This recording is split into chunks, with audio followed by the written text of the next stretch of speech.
আশা করি সবাই ভালো আছেন। আপনাদের নিকট আরেকটি নতুন ভিডিও নিয়ে এসেছি।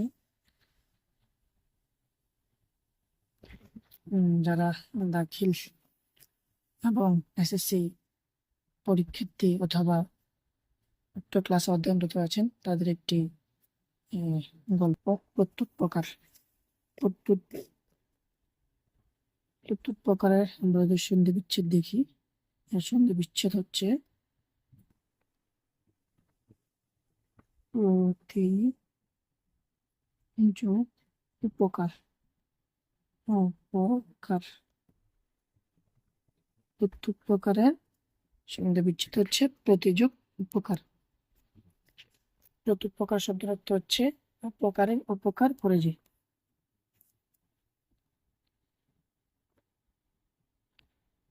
ঈশ্বরচন্দ্র বিদ্যাসাগর জন্মগ্রহণ কোথায়? জন্মস্থান কোথায়? ঈশ্বরচন্দ্র বিদ্যাসাগরের জন্মস্থান কোথায়? উত্তর মেদিনীপুর। মেদিনীপুর হচ্ছে ভারতের পশ্চিমবঙ্গে কংসা নদীর তীরে অবস্থিত। তারপর প্রশ্ন, বিদ্যাসাগর উপাধিটি কাকে দেওয়া হয়েছিল? ঈশ্বরচন্দ্র বন্দ্যোপাধ্যায়, অর্থাৎ ওনার নাম ছিল ঈশ্বরচন্দ্র বন্দ্যোপাধ্যায়। ওনার উপাধি হচ্ছে বিদ্যাসাগর। ঈশ্বরচন্দ্র বিদ্যাসাগরকে বাংলা গদ্যের জনক বলা হয়, কারণ তিনি বাংলা গদ্যের উন্নতি সাধন করেন। ঈশ্বরচন্দ্র বিদ্যাসাগর কোন প্রতিষ্ঠানের ছাত্র ছিলেন? উত্তর কলকাতা সংস্কৃত কলেজ। ঈশ্বরচন্দ্র বিদ্যাসাগর প্রকাশিত শিশু পাঠ্য বইয়ের নাম কি? বর্ণপরিচয়। দয়ার সাগর উপাধিটি কেন দেওয়া হয়েছিল? তিনি ছিলেন দানশীল ও সহানুভূতিশীল।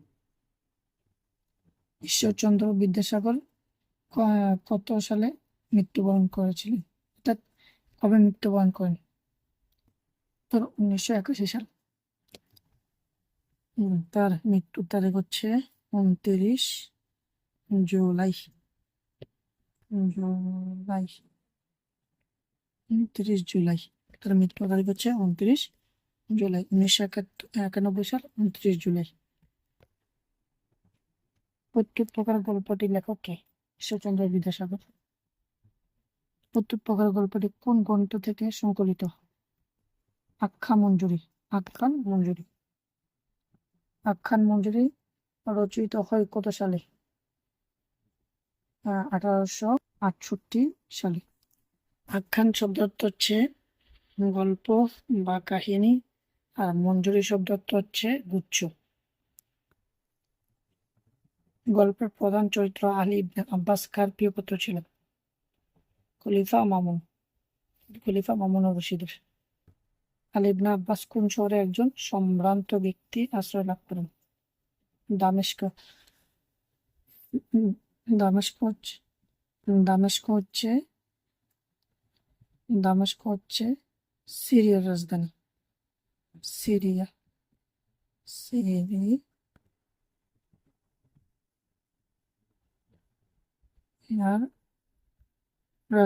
সিরিয়ার রাজধানী। গল্পে বন্দী ব্যক্তিকে কোথায় রাখা হয়েছিল? আলী ইবনে আব্বাসের গৃহে। আলী ইবনে আব্বাস প্রথমে বন্দীর পরিচয় কিভাবে জানতে পারেন? বন্দীর মুখ থেকে। আলী ইবনে আব্বাসকে আশ্রয়দানকারী ব্যক্তি কোথায় বাস করতেন? দামেস্কের মসজিদের পাশে। আলী ইবনে আব্বাস আশ্রয়দাতা তাকে কি দিয়ে সাহায্য করেছিলেন?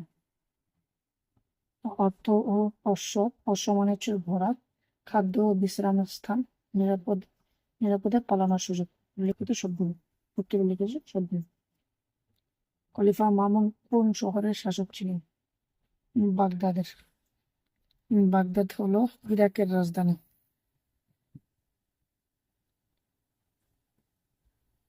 ইরাকের রাজধানী। ইরাকের রাজধানী।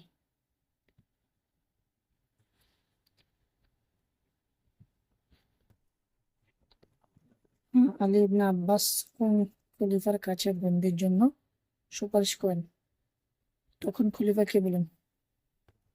আলী ইবনে আব্বাস যখন খলিফার কাছে বন্দির জন্য সুপারিশ করেন তখন খলিফা কে বলেন?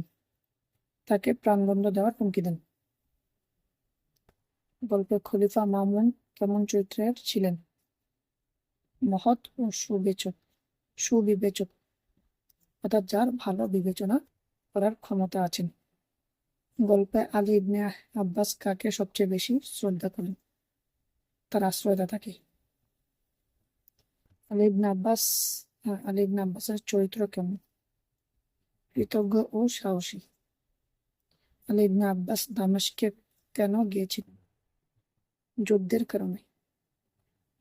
আলী ইবনে আব্বাস আশ্রয়দাতার বাড়িতে কতদিন আশ্রিত ছিলেন? 1 মাস। খলিফার নির্দেশে বন্দী ব্যক্তিকে কার হাতে তুলে দেওয়া হয়?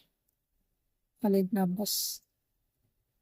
আলী ইবনে আব্বাস কিভাবে আশ্রয়দাতাকে চিনতে পারেন? তার কথা শুনে, তার মুখ থেকে কাহিনীটা শুনে তখন চিনতে পারলেন। খলিফা কেন আলী ইবনে আব্বাসের প্রাণদণ্ড দিতে চেয়েছিলেন? সে বন্দীকে পালাতে সাহায্য করেছিল। আলী ইবনে আব্বাস এর বন্দীকে মুক্ত করার প্রধান উদ্দেশ্য কি ছিল? অতীতের উপকারের প্রতিদান দেওয়া। অর্থাৎ গল্পের মূল অংশ হচ্ছে অতীতে তাকে আলী ইবনে আব্বাস কে সাহায্য করেছিলেন, তার জন্য তাকেও সাহায্য করেছিলেন আলী ইবনে আব্বাস। এর জন্য গল্পের নাম হচ্ছে প্রত্যুপকার, অর্থাৎ উপকারীর উপকার করেছে। খলিফা শেষ পর্যন্ত কি সিদ্ধান্ত নেন? বন্দীকে মুক্তি দেন। খলিফা বন্দীকে মুক্তি দেওয়ার পর তাকে কি উপহার দেন? মহামূল্য পরিচ্ছদ, অশ্বমানের চেয়ে ঘোড়া, সচ্চর অষ্ট মানে উট, স্বর্ণমুদ্রা ও রাজপ্রতিনিধি অনুরোধ পত্র, লিখিত শব্দগুলো। প্রত্যুপকার শব্দ হচ্ছে প্রতিদান দাও। প্রত্যুপকারের বাগধারার অর্থ হচ্ছে উপকারের উপকার করে যায়। আর উপকারের উপকার স্বীকার করা যায় তাকে বলে কৃতজ্ঞ। আর উপকারের উপকার স্বীকার করে না যে তাকে বলা হয় অকৃতজ্ঞ। আর উপকারের অপকার করে অর্থাৎ ক্ষতি যে করে তাকে বলে কৃতজ্ঞ। আলী ইবনে আব্বাস বন্দির শৃঙ্খল খুলে দিয়েছিলেন কেন? কৃতজ্ঞতা স্বরূপ। বন্দি ব্যক্তি পরিবারের প্রতি আলীর কি মনোভাব ছিল? সহানুভূতিশীল। খলিফা আলীর বক্তব্য শুনে কি করেছিলেন? বন্দীকে ক্ষমা করেন। পরিচ্ছদ শব্দের অর্থ কি? পোশাক। আলী ইবনে আব্বাস প্রথমে বন্দীকে কোথায় নিয়ে গিয়েছিলেন? নিজের ঘরে। বন্দি ব্যক্তি দামেস্কে কোন শহরে বাস করতেন? এটা জানি, বৃহৎ মসজিদের কাছে। আলী ইবনে আব্বাস দামেস্কে কতদিন লুকিয়ে ছিলেন? 1 মাস। বন্দী হওয়ার সময় বন্দি ব্যক্তি কি অবস্থায় ছিল? হাত পা বাঁধা। অর্থাৎ বন্দি যেহেতু বলেছে হাত পা অবশ্যই বাঁধা থাকবে। আলী ইবনে আব্বাস বন্দীকে কে দিয়ে সাহায্য করেছিলেন? 1000 স্বর্ণ মুদ্রা। খলিফা মামুন বন্দীকে ক্ষমা করার পর কি দিয়েছিলেন? অর্থ ও বাহন। ধন্যবাদ সবাইকে আমাদের সাথে থাকার জন্য। আর আমাদের ভুল ত্রুটি হয়ে থাকলে অবশ্যই ক্ষমা দৃষ্টিতে দেখবেন, ভুল ধরিয়ে দিবেন। মানুষ মাত্রই ভুল। ইনশাল্লাহ ভুল থেকে আমরা ভুলটিকে শুধরে আপনাদেরকে নতুন কিছু ভালো কিছু উপহার দেওয়ার জন্য চেষ্টা করব। আবারও সবাইকে ধন্যবাদ। আসসালামু আলাইকুম।